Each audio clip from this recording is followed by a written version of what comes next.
cold wind, Grandma sat beside her coughing white calf. It shivered, weak and sick. She wrapped it in an old blanket and brought it near the fire to warm up, but it kept shivering. She walked to the market begging for help, but no one listened.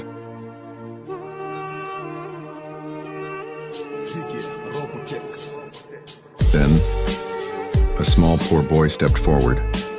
He took off his wool scarf and handed it to her silently. Grandma wrapped the scarf around the calf. It stopped coughing and licked her hand lovingly. Grandma smiled through her tears and whispered, "Some angels wear rags, not wings."